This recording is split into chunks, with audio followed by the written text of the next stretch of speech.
šī nodarbības tēma tātad ir Dievs Tēvs kā mūsu radītājs un viss valdītājs. Vai kāds atcerās, ar ko mēs pagājušajā reizē beidzām? Kas bija 7. nodaļā? Ticības apliecība. Tātad ticības apliecība runāja vispār par to, kāpēc ticības apliecība ir un tā. Tātad, vai jūs atceraties, kam bija domā ticības apliecība kā tā? Kāpēc mēs apliecinām ticību?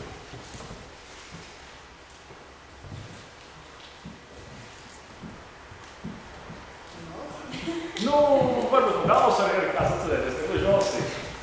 Ticības apliecība vieno kristiešu un apliecība attiecība. Jā. Un ko ticības apliecība iezīmē? Atcerieties, mēs runājam par to, ko viņi iezīmē. Ka viņi arī tomēr ir ar tādu iezīmēšanas funkciju.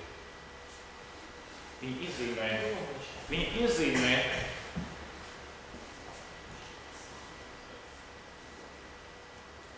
to, kas ir kristīgā baznīca un to, kas vairs nav kristīgā baznīca. Respektīvi, iezīmē šo teritoriju vai, es teiktu, iezīmē šo robežu, kur mums ir ticība uz dzīvo, trīsvienīgo Dievu, kur jau sākās kaut kāds maiņticības. Ja? Jo šī ticības apliecība, kāda mēs arī viņu apliecinām, tad ir apliecinājums uz Dievu, kāds mums ir atklājums. Ja? Tas ir tas. Tāpēc ļoti svarīgi, ka mums tāda ir. Un tad, kad mēs runājam par ticības apliecību, mēs apliecinām, ka mēs kā kristīgi cilvēki, tas ir tas unikālais, ka mēs ticam uz to atklāsmu, kā Dievs mums ir atklājies Bībelē, viņš atklājas mums kā trīs vienīgs. Ja? Tad mēs runājam, ka viņš ir viens Dievs, bet trīs personas. Atcerieties, ja, ko mēs runājam. Nu, lūk, tagad, ko mēs darīsim? Mēs par katru no šīm divu personām runāsim atsevišķi. Tad kas ir tas, ko vairāk tad mēs Bībelē lasot, ko mēs varam redzēt, kā Dievs mums atklājas? Un šodien mēs tad runājam tad par Dievu Tēvu, tad Dievu pirmo personu. Tā. Ja mēs domājam par radīšanu, ja mēs domājam par šo kārtību, ko vispār mēs redzam riņķī, tad tas, kas pastāv, ja kas pastāv, dalās divās daļās. Kas dalās? Kā tas dalās? Kādās divās daļās varētu dalīties viss, kas pastāv?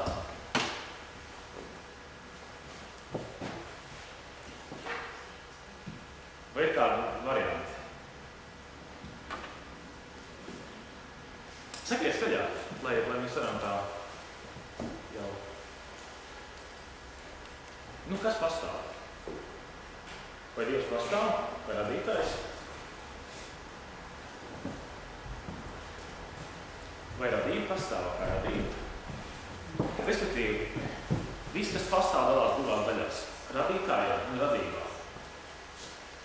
Tātad, pēc tam, protams, mēs varam detalizēt runāt par to, kā radība, vai dzīvā daba, nedzīvā daba, tā tālāk, ne? Bet, ja lielās līnijās, mēs varam teikt, viss, kas pastāv divās daļās. Radītājs un radība.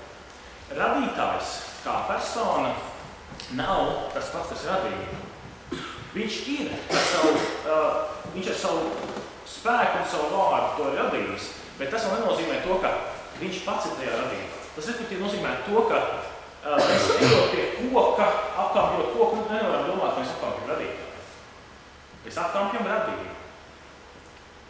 Un tāpēc tur kādreiz rodās tā nepareizā lieta, ka cilvēks sāk uzskatīt kaut kādu radību par kaut ko dievišķu. Tādā nozīmē, ka tur būtu pats Dievs. Viņš ir Dieva radīts. Tad tas koks vai piemēram, tās planētas, ja, ko kādreiz astrologi lieto un tā tālāk. Bet tas nav pats radītājs. Mēs nedrīkstam attiekties pret viņu kā pret Dievu.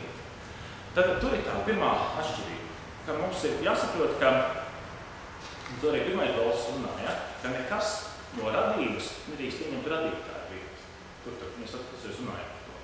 Nu, lūk, jo cilvēks kā radība var būt savā vietā, harmonijā un tiešām laimīgs tad, ja viņš tik tiešām ir attiecībās ar radītāju un nevis paņem kaut ko no radības kā savu Dievu vai kā kaut ko tādu, uz ko viņš paļaujas. Un ja mēs runājam par mums kā cilvēkiem, tad Dievs mums ir radījis, es teiktu, tādās divās uztveres līmeņi. Viens ir tas, ko mēs saucam par ticību, un otrs ir tas, ko mēs saucam par sapratu. Un viņi abi nāk no Dieva. Un šī gadījumā ir tas, ka, atceraties, jūs varbūt neatceraties, es arī jau neatceros, jo man zinātnes attīstību nemācīja skolā. Es biju pionieru priekšsēdētājs un vēl kaut kā tur padomu priekšsēdētājs, bet man nebija zinātnes attīstības kāds tāds. Bet zinātniskie attīstībā mācīja to, ka prāts un ticība ir pretrunā. Atceraties, kādreiz varbūt dzirdēts tāda frāze, ka zinātne un reliģija ir kaut kas pilnīgi pretējs. Tā ir aplamība. Jo kā ticība, kas ir mūsu attiecība ar Dievu pamatā, tā zinātne, kas atkal ir cieši saistīta ar mūsu saprātu, kā viens ar otrs nāk no Dieva.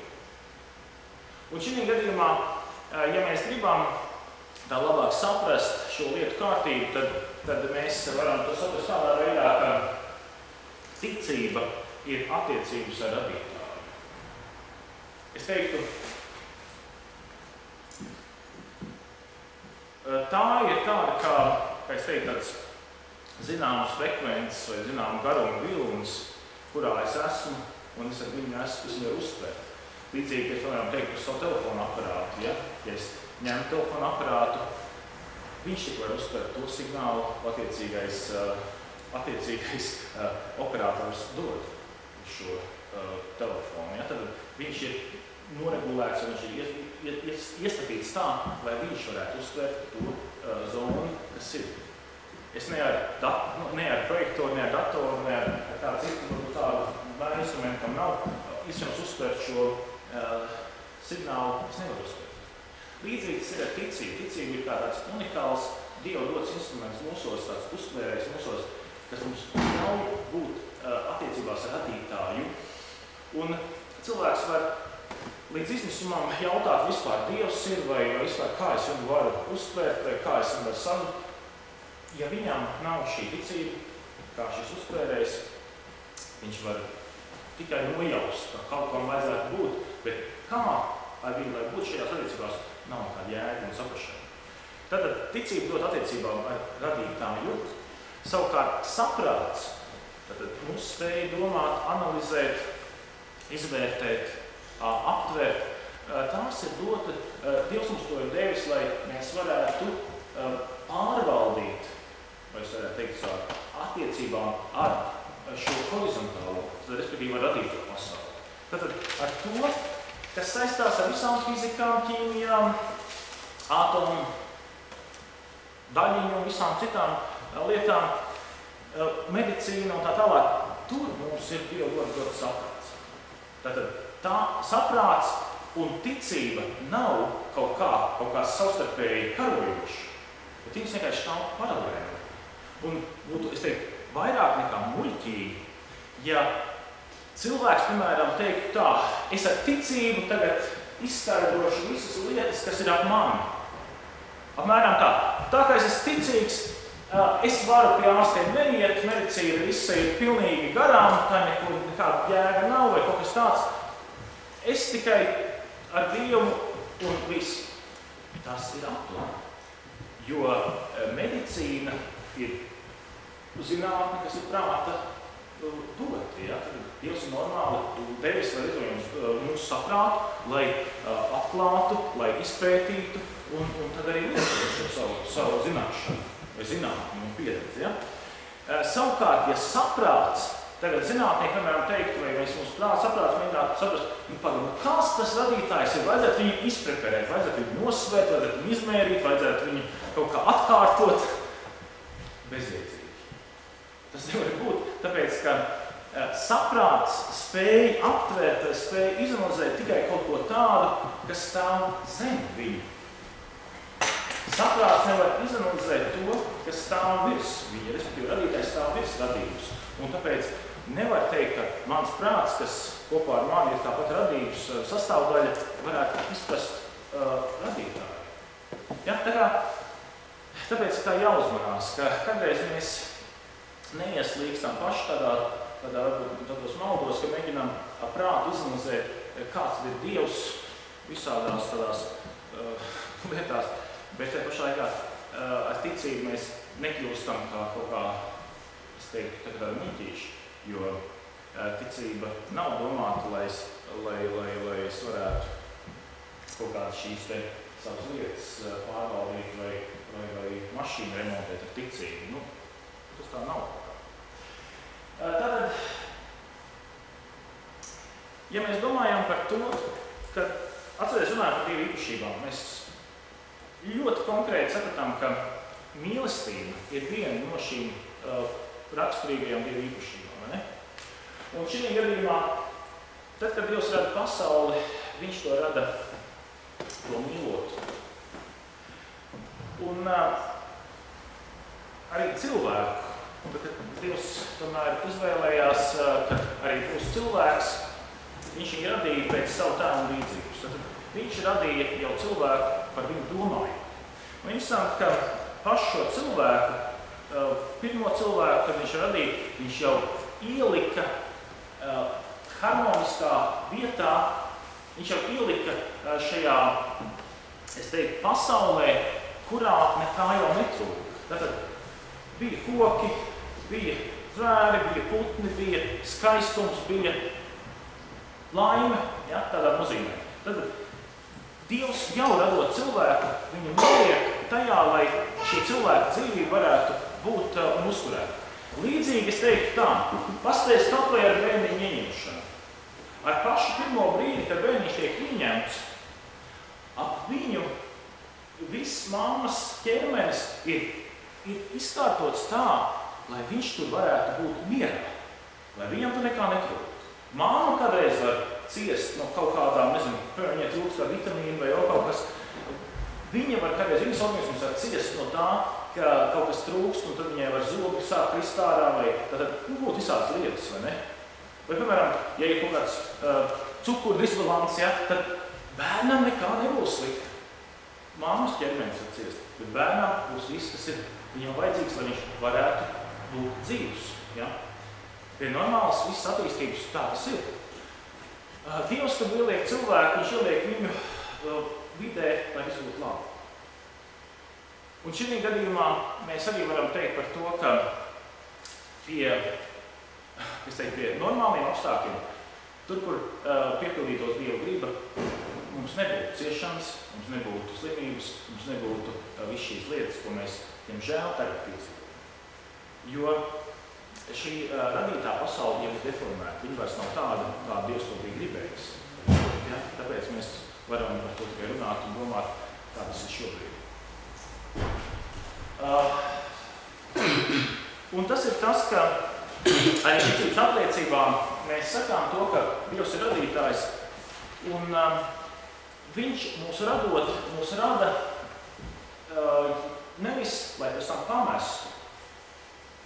Ir arī tāda teorija, ka Dievs ir radījis pasauli, un viņš ir pametis mūs. Tā nav taisnība.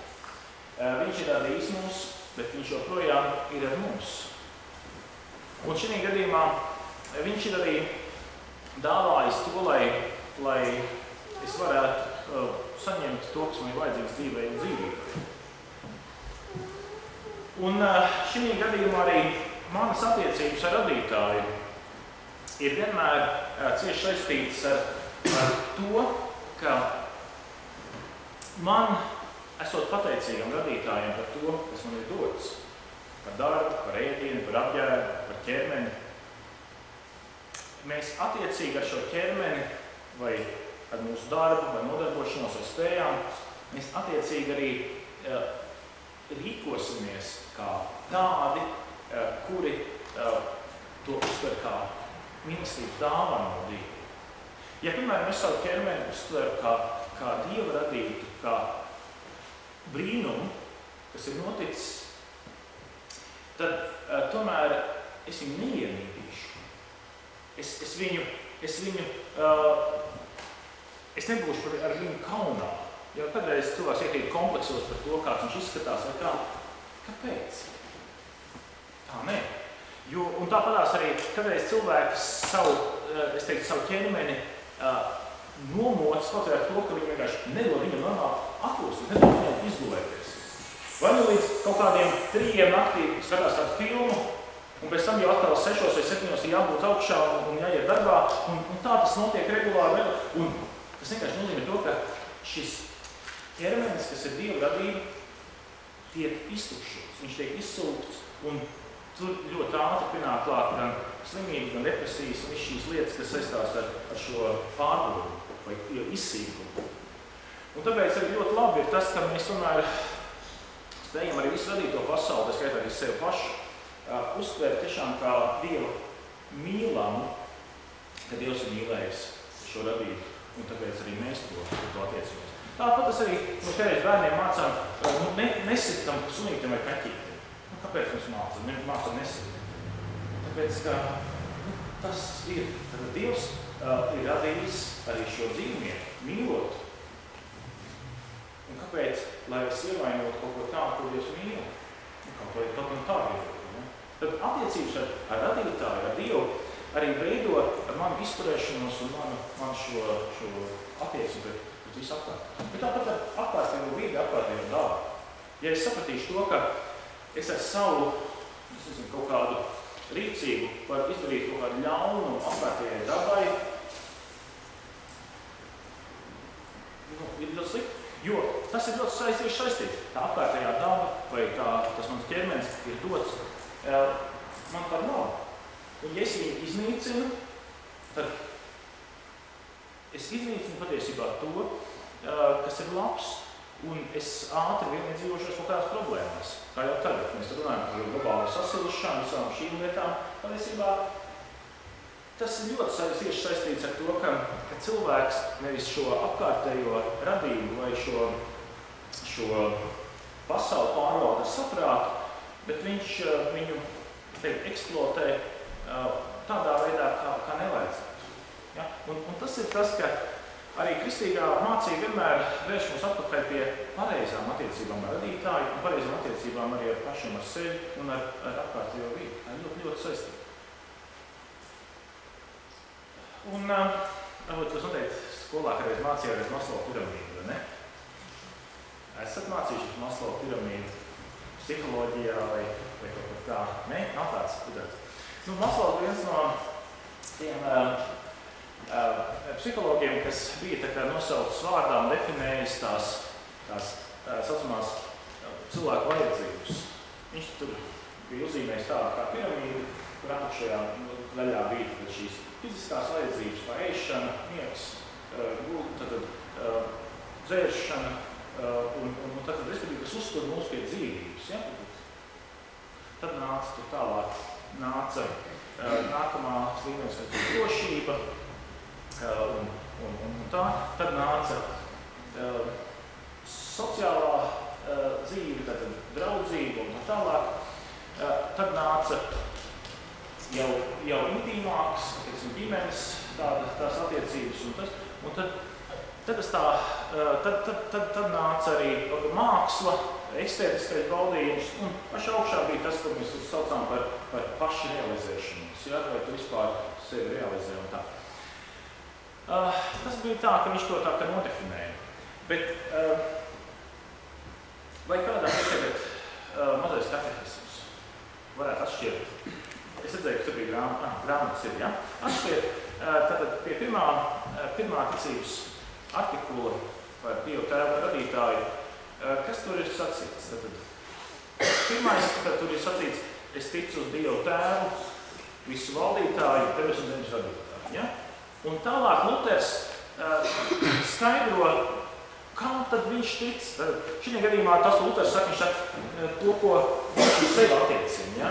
Tas ir tas, ko viņš uz sevi attiecina. Turpat uzreiz tālāk, aiz ticības apliecības seko šis paskaidrojums Luters. Ne tekstā lielajā, bet vienkārši īsi. Jūs esat lasījuši?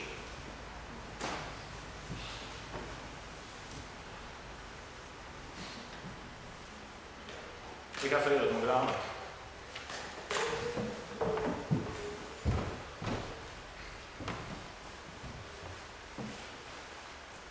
Tātad, 118. lapus tā ir.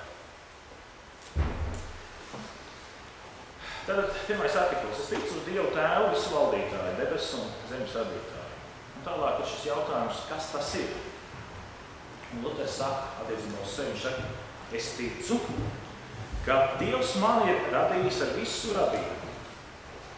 Ka viņš man devis miesu un dvēseli, acis, ausis un visus locekļus, saprātu un visas maņas un joprojām uztur.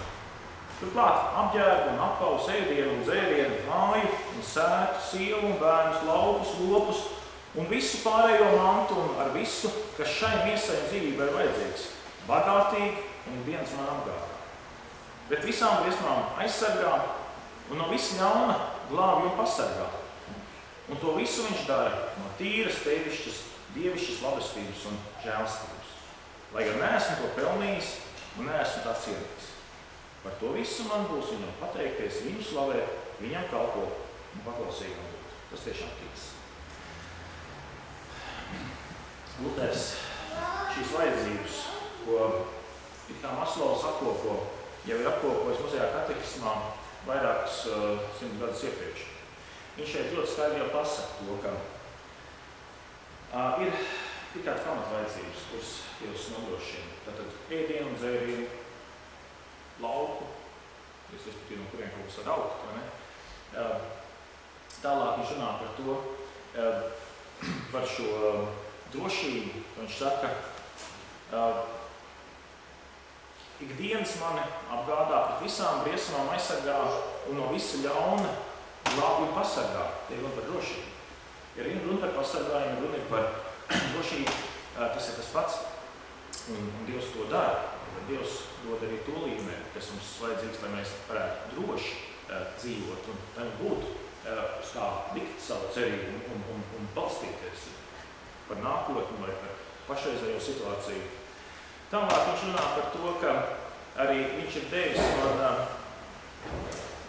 man to, kas ir man arī svarīgs, mana vide, respektīvi viņš runā par ģimeni.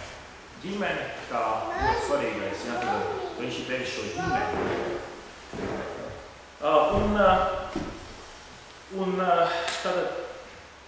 Tālāk viņš vēl runā par to, ka viņš ir devis arī miesu, ir devis acis, ausis un tā tālāk. Un pašā beigās viņš piemin to, ka viņš mums to ir devis nevis, lai mēs kaut kā esam to kaut kā īpaši izpelnījušies vai kā, bet vienkārši tāpēc, ka viņš mums ir mīlējis, ka viņš mums ir devis ar žēlstības to.